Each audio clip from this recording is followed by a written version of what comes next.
A 28-year mystery is solved. Investigators have identified the remains known as Windy Point Jane Doe. Hikers found the remains in the area of Windy Point on Divide Road in 1994. There are a lot of Jane Doe cases that haven't been solved in decades. As new DNA testing methods are developed, not only are these sorts of cases, but many unsolved crimes are being solved consistently. In many of them, the same technology was used as these two Jane Doe cases that no one was able to figure out for years. Welcome to Mysterious Hook. Today we are looking at two Jane Doe cases that were finally solved in 2022. If you haven't subscribed to our channel by now, please consider hitting the subscribe and like buttons. Without further ado, let's dive into this mystery. On July 7, 1994, Blake Patton, the Forest Service's security supervisor, was informed that a woman hiking with her family had discovered a human skull close to the Smokehouse Campground off Forest Service Road 402, Divide Road, Colorado. The campers discovered the head and jaw at Windy Point. The information was given to then-investigator Mike Wiggins and a necro team searching for bodies. The investigating team was made up of people from different areas. As officers looked around, they found more bones that belonged to a woman who stood about 5 feet 6 inches tall. The woman's skull had clues to her identity, like gold crowns and signs of temporomandibular syndrome. There were signs of scoliosis in some parts of the spine. They also found the sacrum, the tailbone, parts of the arm and shoulder bones, and most of the right hip. Most of the bones that were found showed signs of being chewed on by carnivores. Various things were found near the body, such as a piece of a belt and a lock of hair that suggested she was either a brunette or a redhead. Investigators thought that some of the remains might have been concealed. What was left showed no signs of injury before death. The report from the autopsy said that a lot of the bones were still missing. Before that, a small update. Allow us to thank Athena Interior for sponsoring this video. They are proficient interior designers that provide high-quality products straight to our homes. It ranges from bathware, kitchenware, homeware with lights, rugs, and artworks. To visit their pool of collections, type athenainterior.com and boom, you will land into traditional and elegant decors. In addition to the vast collection, they also have professional customer service for listening to our concerns. Now, coming back to conclude the case. Robert Pickering, a forensic anthropologist, agreed in September 1994 that the woman was at least 35 and possibly over 40, based on how her bones and teeth looked. Her face looked like it belonged to a Caucasian woman. Pickering even found grooves that pointed to a receding gum line, which could have been caused by using a toothpick at the time. He also found damage from carnivores in the form of pieces being broken off, cracks, and chewing. Pickering said that the person died within a year of when they were found.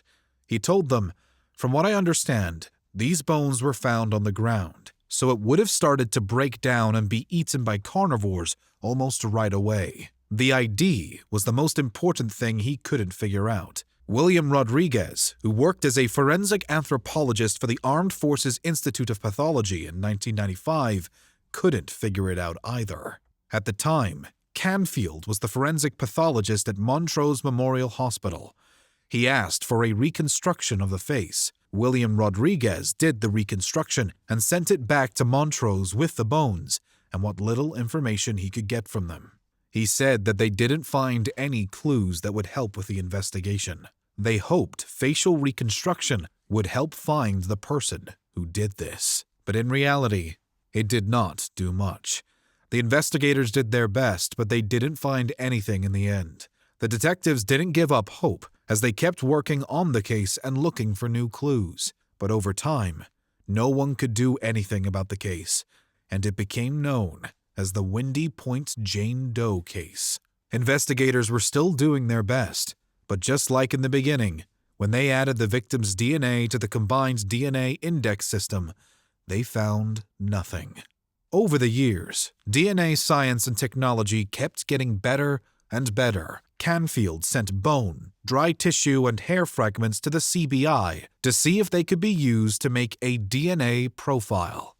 However, he said in 2008 that he had nothing that could be used to compare the samples to identify the dead person. As the years went by, Canfield and the police asked the public repeatedly for any clue, no matter how small, that could lead to the Windy Point Jane being identified. Even though there was a lot of publicity and a second facial reconstruction done in 2012, no new information solved the case. But DNA technology kept improving, and it was used in more places than just law enforcement and medicine. Canfield said that they would keep the proof until science had caught up with it. Before that, people who wanted to discover their possible ancestry could send a DNA sample to a business that did genealogy research. This became increasingly popular because it helped people find relatives and find out their family trees. It was also sometimes used by the police. Even though the investigators had her DNA, they were not able to run it through the genealogy website because it would have cost about $5,000 for this jurisdiction. In 2020, MCSO investigators Dustin Harlow and Brittany Martinez asked Lieutenant Ted Valerio for permission to send a DNA sample to the CBI for a family tree test. Valerio permitted them, and Lillard was happy to pay the $5,000 cost.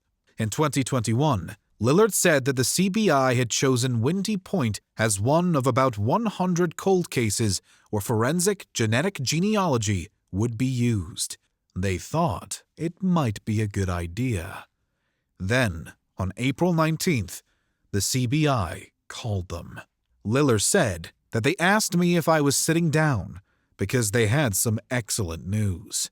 After working hard and waiting, they finally found a match.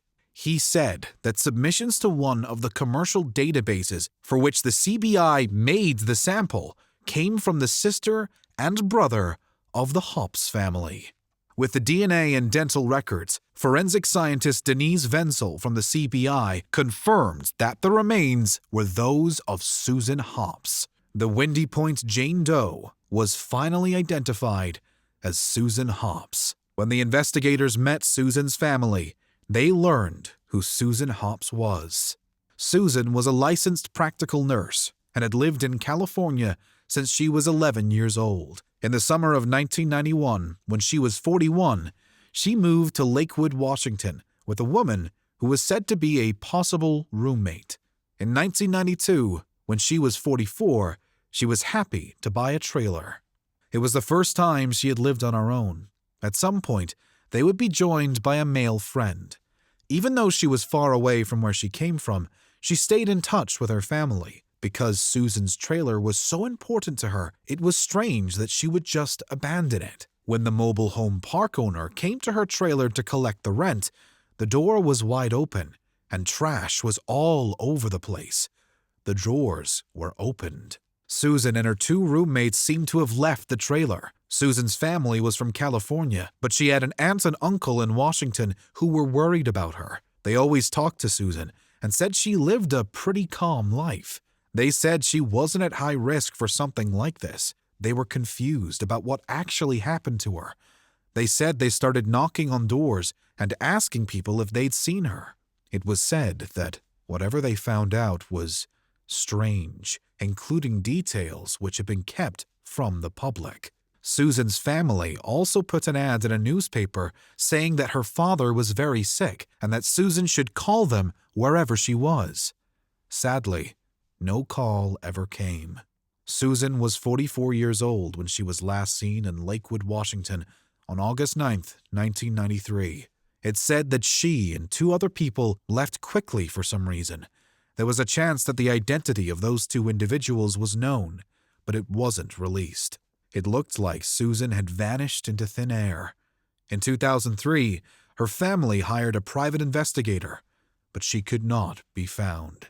Amy Johnson was the private investigator who had been looking for her, and when Susan's brother or sister's DNA was finally found, she was notified. Amy was the one who put the information on GED Match, which was a good idea.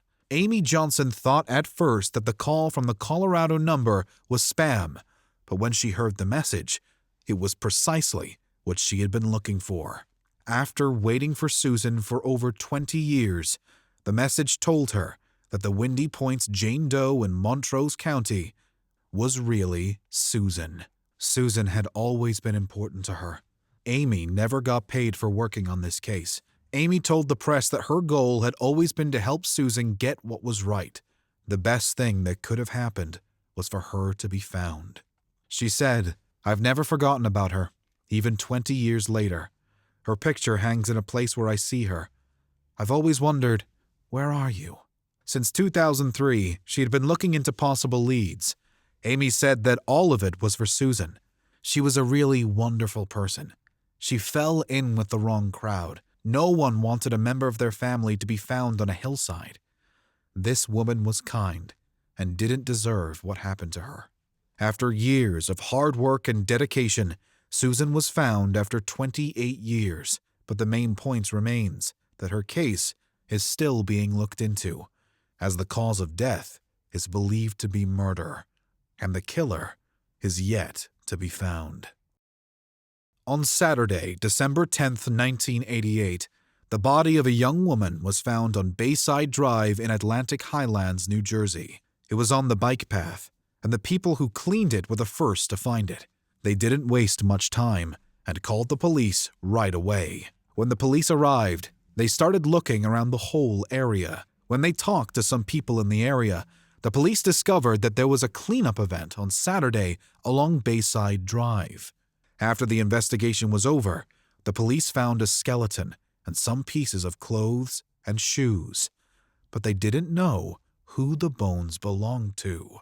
Donna Fontana, a forensic anthropologist for the state of New Jersey, then looked at the remains and concluded that they belonged to a young white female between the ages of 15 and 18 who had probably been dead since the mid-1970s. Members of the MCPO and the Atlantic Highlands Police Department first looked into the case together. They used different methods of investigation, but none of them were able to find out the identity of the deceased.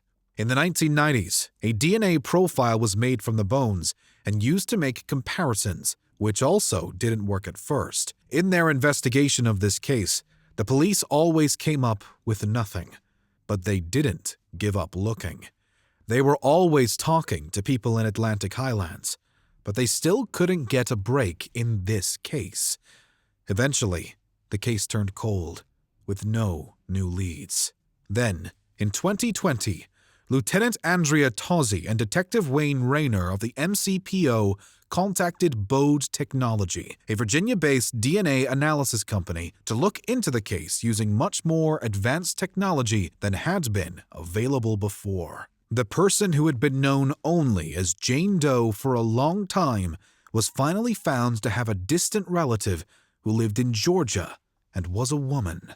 The relative agreed to an interview and then agreed to put DNA from her mother into the Bode's database, which led to the discovery of another lead. A Pennsylvanian woman was thought to be Jane Doe's youngest sister. The woman was talked to in August and agreed to give a DNA sample. The test results meant that there was a 99.9997% chance that Jane Doe was related to the person immediately. The Middlesex Regional Medical Examiner Office's Deputy Medical Examiner Dr. Lauren Tama then looked at the new information and made it official that the remains were those of Nancy Fitzgerald.